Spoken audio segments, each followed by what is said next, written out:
कोई जवाब है देने वाले? और शिक्षकों को आपको पता होगा बस में बिठा के घुमाया जा रहा है, दिल्ली भ्रमण करा रहे हैं। सेंटर चेंज हुए हैं इधर उधर हुए, उस पर क्या कहना है उनका? हाँ, उनका ये कहना है, हमने बोला कि आप 5 ये ले लो, तो बोले ऐसा कुछ नहीं है, हम सिटी तो 10 दिन पहले बता देते हैं। और पता अपना एग्जाम्पल क्या करें बाबूजी, मैं जब पेपर देने जाता था 3 साल सीजीएल भी निकाला मैंने, तो मैं स्लीपर भी नहीं मिलती थी, धक्के खा के जाता था। तो उनका ये है कि बच्चे भी धक्के खा के जाएं, फिर काय का डिजिटल इंडिया, फिर तुम देश को आगे ले गए हो, तुम आज से वही अब हो रहा है। रिपीटेड क्वेश्चन पे और जो एआई वाले इन लोगों ने मुद्दा उठाया था कि एआई से पेपर बनवा रहे हैं, उस पर उन्होंने बड़ा चलो कह रहे आपको पता है वर्जन पेपर दे रहे हैं हम, वर्जन पेपर है ये सब थे, एग्जैक्ट शब्द बता रहा हूँ कैसे, बोले वो अनटच है, उसको किसी ने टच नहीं किया है, क्वेश्चन को बिना टच किए बन गया। मैंने कहा एक पेपर में 5-5 सवाल गलत हो जाते हैं, पता है लोगों को, बड़े ध्यान से सुनना। मैंने कहा एक पेपर में 10-10 सवाल गलत हो जाते हैं, बोले पेपर अनटच है, किसी और को टच कराएंगे कि चेक कर लो एक बार तो गलत हो जाएगा, पेपर आउट होने के चांस है। आज आप देख लो जो लोग हमारे पेपर बना रहे हैं वो अपने मौसी के लड़के को भी बता दें, उनको भी नहीं पता ये पेपर किस एग्जाम में आएगा। मैंने कहा भाई आप सिलेबस में तो आपने दिया नहीं था, प्रोबेबिलिटी स्टैटिस्टिक्स आप सिलेबस तो दे रहे हो। बोले उससे क्या मतलब है, बच्चे को नहीं पता कि 12th बेस्ड है और 12th में सब आता है। तो मैंने कहा आप ये भी लिख दो कि भाई 12th बेस्ड है, एनसीईआरटी पूछेंगे तो बोले लिख देंगे, ये इनडायरेक्टली तो लिखा हुआ ही है। कुल मिला के उनको किसी बात के लिए इतना सा रिग्रेट नहीं है कि बच्चे परेशान है या एग्जाम सिस्टम खराब है। उनको लग रहा है हम भी धक्के खाते थे, तुम लोग भी धक्के खाओ, धक्के खा के कोई नौकरी तुम्हारे हिस्से में आ जाए तो अच्छी बात है, नहीं तो नहीं। किसी भी बात के लिए उनको कोई रिग्रेट या परेशानी इस बात से नहीं है, वो मजे में है पूरे। और सर आप पूरे देश के शिक्षकों को आंदोलन करने के लिए बुलाए थे, अब मिलने के लिए डीओपीटी से बुलाए थे सर। हमको लगता है कि देश के तमाम शिक्षक आए हैं, सारे शिक्षक लगभग आए हैं और इतनी संख्या शिक्षकों की थी। आज जो पूरा क्रम हुआ, जैसे प्रशासन का जो आप लोगों से बिहेवियर रहा, आप एसएससी चेयरमैन से भी मिलकर आ रहे हैं, आपको क्या लगता है जो ये पूरा हुआ? आज सुबह डीओपीटी वालों ने भी बोल दिया था कि मिलेंगे, हाँ। फोन पे बात हो रही थी, बाकायदा नंबर आ रहे थे, ऐसे लग रहा था कितने सम्मान से बुलाया जा रहा है। तो आप सुबह से देख रहे हैं हर चीजों को सर, और पहले से भी लगे हुए हैं। कितना उम्मीद है कि आपके इस रिफॉर्म वाले आंदोलन से, इस मीटिंग से कुछ प्रभाव पड़ेगा या कुछ अंतर देखने को मिलेगा, कुछ सुधार होगा? लेके आए, जितना ज्यादा से ज्यादा बच्चा यहाँ के बैठेगा तो इस सिस्टम को ठीक करके ही जाएंगे, क्योंकि इतनी कमियां है ना। जैसे हमने बोला माउस और कीबोर्ड, हाँ ये मानते हैं थोड़ा माउस दिक्कत कर रहा है इसमें, हर जगह माउस। हमने बोला एक बच्चा पीटा गया, बोले अच्छा बच्चा पीटा गया, वीडियो कहाँ दिखाइए, लिंक दे दिया कि भाई ये वीडियो है। उनको ये भी नहीं पता, वैसे उनको एक एक बात पता है, उनको हमारी वीडियो के एक एक शब्द पता है कि हम क्या बोलते हैं। उनको ये नहीं पता कि एक बच्चा पीटा गया है, बच्चों के साथ अभद्र व्यवहार हो रहा है। हमने कहा इन्विजिलेटर आप ऐसे ही रख ले रहे हो, बोले फिर कैसे रखें, चेक करने जाएं कि इन्विजिलेटर क्या करता था पहले, नहीं करता था। तो कुल मिला के सारे जवाब उलूल जुलूल थे और मीटिंग बहुत ही बर्बाद हुई।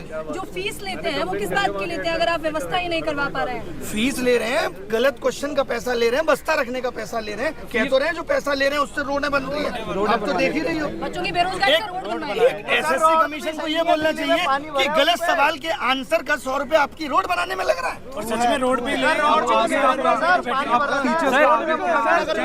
सर रोड भी तो नहीं बन रहा है। धीरे धीरे इकट्ठे हो रहे हैं, पूरे देश से बच्चे को बुला रहे हैं, यहीं बैठेंगे जब तक ये सिस्टम सही नहीं हो जाता। सुबह तक डीओपीटी बहुत नॉर्मल था, बात करने में कोई दिक्कत नहीं हो, अचानक लग गई, कैसे इतने लोग आ गए, ये कैसे हो गया, हटाओ अब नहीं मिलेंगे, ईगो पे ले ली बात, वरना उससे पहले मिलने को तैयार थे। संसद सत्र चल रहा है, आप लोग अभी बवाल मत करिए। देखिए अभी संसद सत्र चलेगा, फिर 15 अगस्त आ जाएगा, उसके बाद दिवाली की छुट्टियां आ जाएंगी, फिर क्रिसमस आ जाएगा, फिर न्यू ईयर सेलिब्रेशन होगा, फिर मकर संक्रांति, फिर वैलेंटाइन डे, ये तो चलता ही रहेगा। समस्याओं का निदान होगा कब?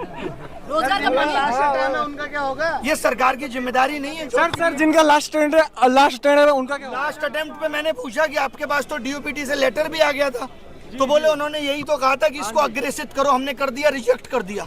अच्छा साहब बोले रिजेक्ट कर दिया। तो सर सीजीएल में होंगे क्या कुछ चेंजेस सर?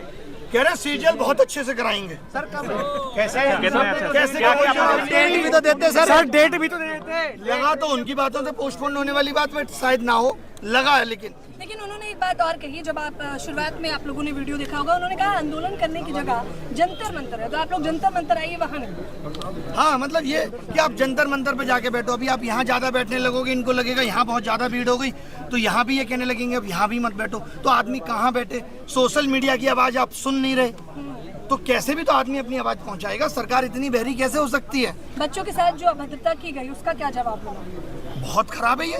लोग बच्चे छोड़िए, आप टीचर्स पे लाठीचार्ज, उनको गलत तरीके से जबरदस्ती बस में बिठा के ले जाना, ये कितना गलत है। और वहाँ पे क्या कर दिया था, टीचर ये कह रहे थे कि भाई 4 लोग हम में से डीओपीटी मिनिस्टर से मिलना चाहते हैं, लेकिन उनका ईगो आज इतना बड़ा है कि वो किसी से नहीं मिल सकते। बात भी नहीं सुनेंगे बच्चे। मैं आप सबको कैमरे के माध्यम से बताना चाहता हूं कि ये 1 साल की भर्तियां 3 लाख करोड़ का घोटाला है, और वक्त आने पर इन सबके प्रूफ दूंगा। 3 लाख 3 लाख करोड़ के घोटाले। आप क्या अपनी नौकरी से 50,000 रुपए की उम्मीद कर रहे हैं, जहाँ इतने बड़े बड़े स्कैम चल रहे हैं। ये एडुकेटी का आना इतना आसान नहीं है। अच्छा, वो लोग शिक्षक का काम भी बता रहे हैं, वो कह रहे हैं आपका काम तो शिक्षा देना है, आप लोग आंदोलनकारी बन गए हैं। और जो बिना पढ़े लिखे नेता है वो शिक्षा पे पॉलिसी बना रहे हैं। ABCD नहीं आती है बाबूजी को, राजस्थान के शिक्षा मंत्री बन के बैठे हैं। हम इनको शिक्षा पॉलिसी बनाने दें, एजुकेशन पॉलिसी बनाने को इनको दे दें, और शिक्षक बता नहीं सकता कि आपके सिस्टम में खामियां क्या है। तो ये तो दोगलापन है। हाँ, अगर वो गलती ही स्वीकार नहीं करेंगे तो आप क्या करने वाले हैं? आप खुद देखिए, 5 साल पहले बोला CET लेंगे, तब तक मनसाएं ठीक थी। CET लेने का मतलब ही साफ साफ ये था कि भाई कॉमन एंट्रेंस टेस्ट होगा, बच्चा एक बार फॉर्म भरेगा। इनको लगा ये तो गलत हो रहा है। रेलवे अलग से 500 करोड़ कमा के दे रहा है। आपको पता होगा, रेलवे में 500 रुपए फीस ले लेते हैं और कहते हैं 400 वापस करेंगे। कब वापस करेंगे ये नहीं पता है। 1 करोड़ लोगों की 400 रुपए फीस रख कर बैठे हैं। गलत सवाल पूछने पे 100 रुपए इसलिए लिए जाते हैं कि आप किसी सही सवाल को गलत ना बताएं, लेकिन अगर वो सवाल गलत ही है तो इनको 100 रुपए वो वापस करना चाहिए।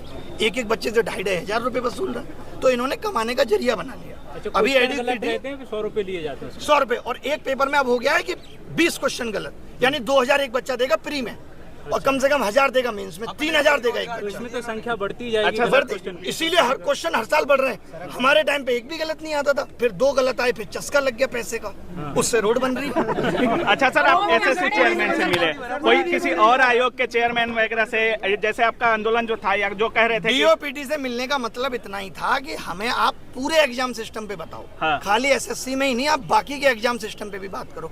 कुल मिला के बात यह है कि सरकार या उनके आयोग इस वक्त विफल हो रहे हैं, क्योंकि जैसे जैसे एस्पिरेंट की संख्या बढ़ी, इन लोगों ने अपने सिस्टम को अपडेट नहीं किया।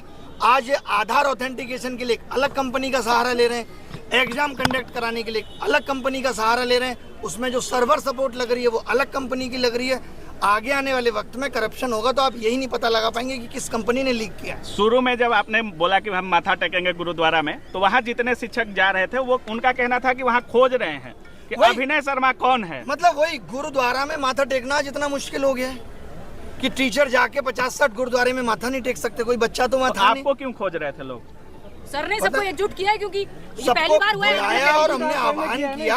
एकजुट आपने किया। वही क्या कर लेंगे इससे, मुझे खोजने से क्या, मैं तो हर जगह अवेलेबल हूँ। डिटेन कर लिया गया, आप कैसे बच गए सर?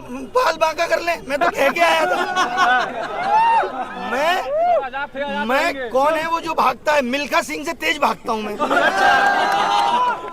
अभिनय सर जी जिंदाबाद। ये मत करो प्लीज, मत करो। हम लोगों को शांति से यहाँ बैठना है, शांति से यहाँ बैठना है, जब तक बैठना है, जब तक मांगे नहीं मानी जाएंगी। और पूरे देश के युवा को बुलाना है। कमाल की बात यह है कि सब लोग आ जाए, चाहे वो रेलवे। 7 साल से शिक्षक भर्ती नहीं आई, बताओ। बेटा है देर की बातचीत में कहीं आपको लगा कि मतलब सर मोदी जी को ढीला करना है। कहीं नहीं, कोई भी ऐसा आश्वासन नहीं था जो ठीक मिला है। टोटल इलॉजिकल थी। उनको अपना बताना था हम 16 घंटे काम कर रहे हैं, 8 घंटे सो रहे हैं। फिर ध्यान में आया उनको, नहीं 2 घंटे तो और भी कुछ कर रहे हैं। फिर बोले 14 घंटे काम कर रहे हैं। तो उन्होंने बस यही दिखाया, हम बहुत काम कर रहे हैं बच्चों के लिए, हर एक बच्चे की समस्या को सुन रहे हैं, हर एक बच्चे की समस्या का निदान करने की कोशिश कर रहे हैं। कुल मिला के सरकार, एजेंसी और आयोग तीनों मिले हुए हैं और सबका एक ही उद्देश्य है, किस तरीके से युवाओं से पैसा वसूला जाए। अच्छा, आप देखो, आप पे ये आरोप भी लगा कि आप